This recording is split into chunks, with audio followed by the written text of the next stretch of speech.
Kepiting Malang, mulai sekarang kau adalah bagian dari anggota keluargaku.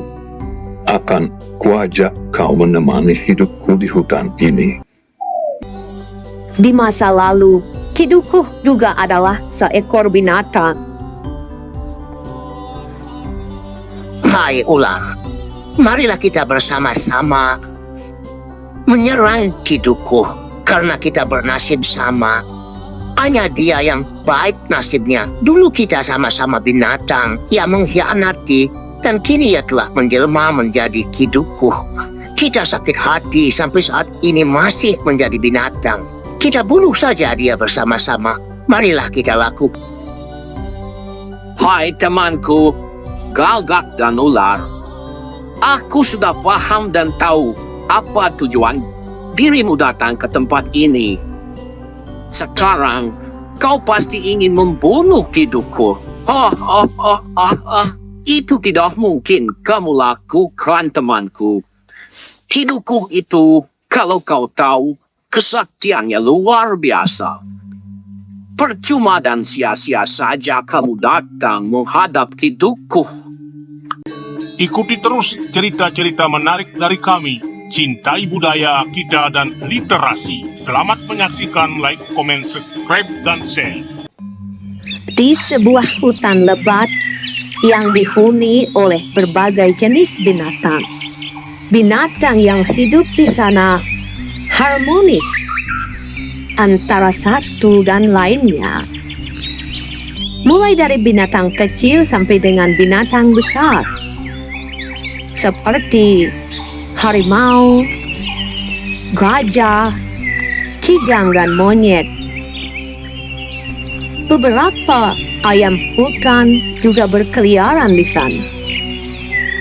Tak satu pun tampak ada pemburu, karena semuanya menyadari bahwa kelestarian alam perlu dijaga sebagai bentuk penyumbang air dan udara yang bersih. Namun, setelah kehadiran manusia di tengah-tengah hutan yang serakah, ada yang berburu, ada yang mulai menebangi, maka situasi mulai berubah. Keserakahan manusia mulai tampak. Dia berlomba-lomba untuk bisa memiliki kekayaan dari hasil hutan sebanyak-banyaknya. Tak tanggung-tanggung agar memiliki kekayaan melampaui teman-temannya. Kayu besar, kayu kecil, tak luput juga, semuanya ditebang. Inilah penyebab mulainya bencana. Kekeringan melanda. Suhu sangat panas. Di mana-mana terjadi kebakaran. Mata air mengering.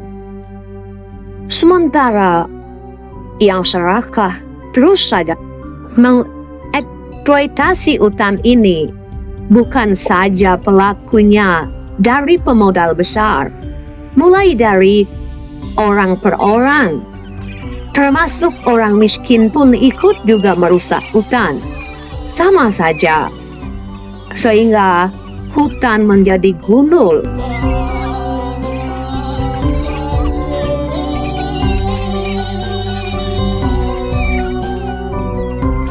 Perubahan suhu ekstrem mulai terjadi.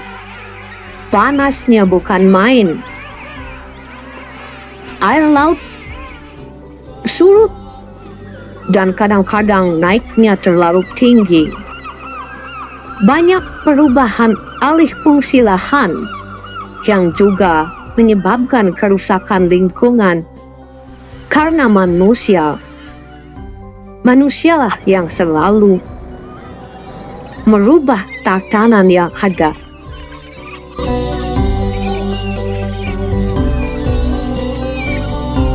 Kidukuh Ia adalah seorang pertapa sakti yang tinggal di hutan sambil memelihara lingkungan. Beliau ini sangat mencintai alam, penyayang tumbuhan maupun binatang.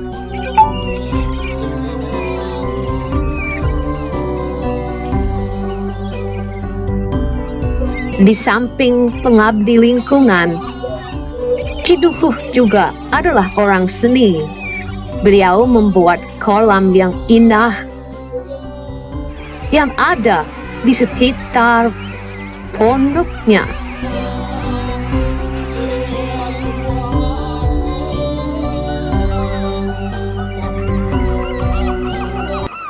Kalau manusia tidak mau merubah sikap dan selalu serakah, maka bencana pasti akan datang.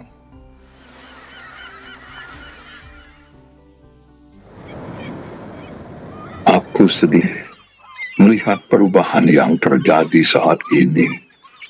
Ketika dulu air mengalir sangat besar di sungai dan warnanya pun bening dan jernih, kini sudah berubah.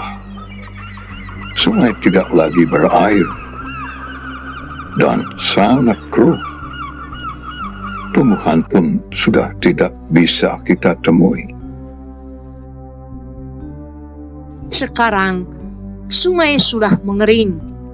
Tampak hanya beberapa hewan tinggal tulang belulang untuk melanjutkan kehidupan berikutnya. Ada yang sudah mati, namun beberapa masih tersisa di bawah bebatuan yang napasnya masih tersengal-sengal.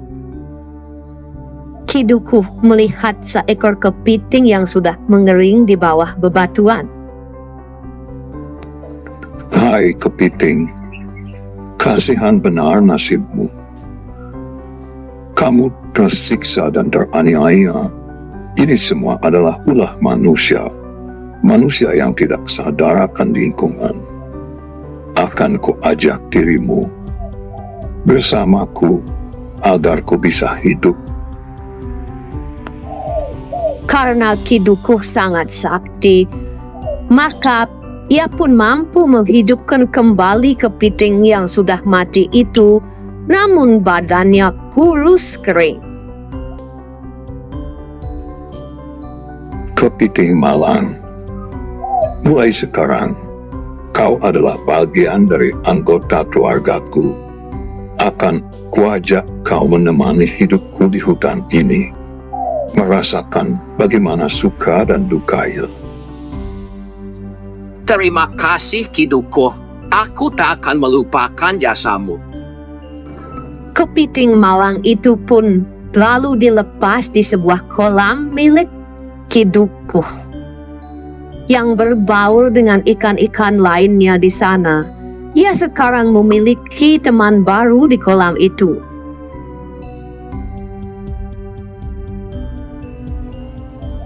Kepiting sangat senang di tempatnya yang baru.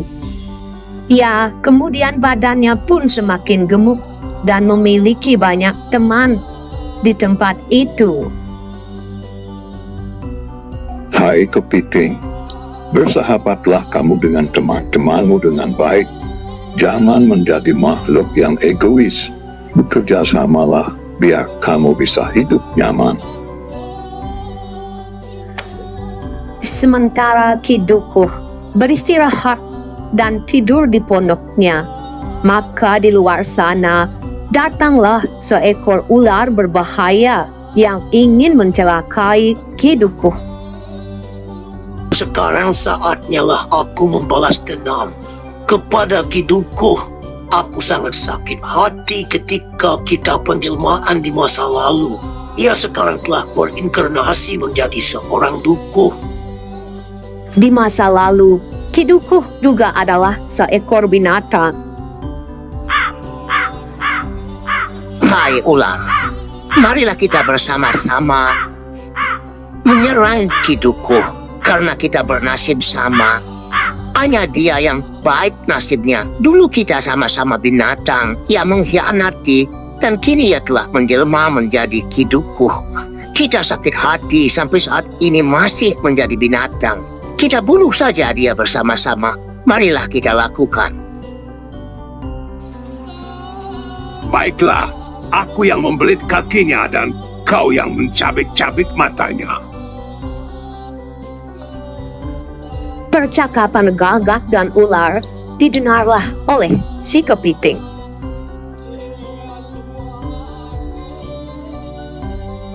Hai temanku, gagak dan ular. Aku sudah paham dan tahu apa tujuan dirimu datang ke tempat ini. Sekarang, kau pasti ingin membunuh Kidukuh. Itu tidak mungkin kamu lakukan, temanku. Kidukuh itu, kalau kau tahu, kesaktiannya luar biasa. Percuma dan sia-sia saja kamu datang menghadap Kidukuh. Kidukuh adalah orang yang sakti luar biasa. Aku yang sudah lama di sini, cuma akulah yang tahu seperti apa kesaktian Kidukuh. Kebetulan Kidukuh sekarang sedang tidur. Tetapi jangan khawatir dulu. Nanti kalau kau mau bekerja sama denganku, akan kukatakan rahasia itu kepada dirimu. Tetapi ada syaratnya.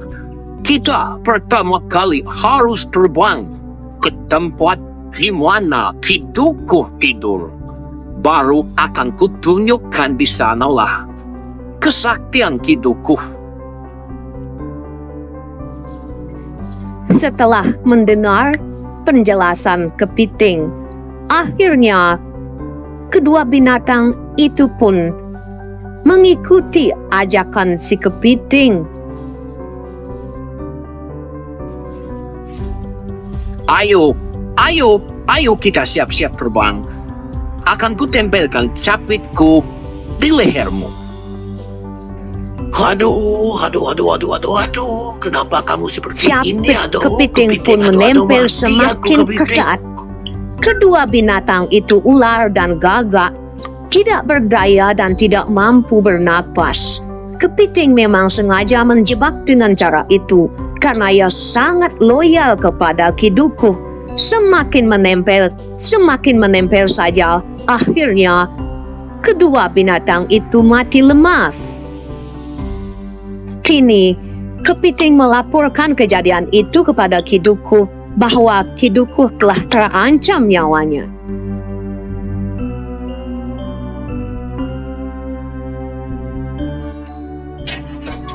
Kidukuh, aku baru saja menggagalkan rencana jahat dari gagak dan ular.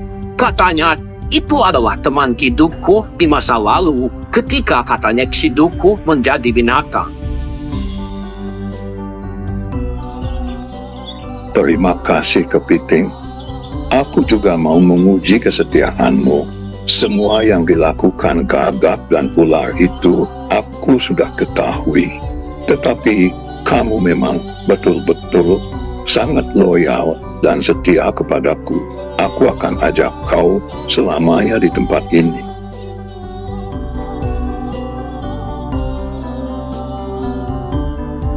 Kesetiaan kepiting telah teruji kepada si Dukuh.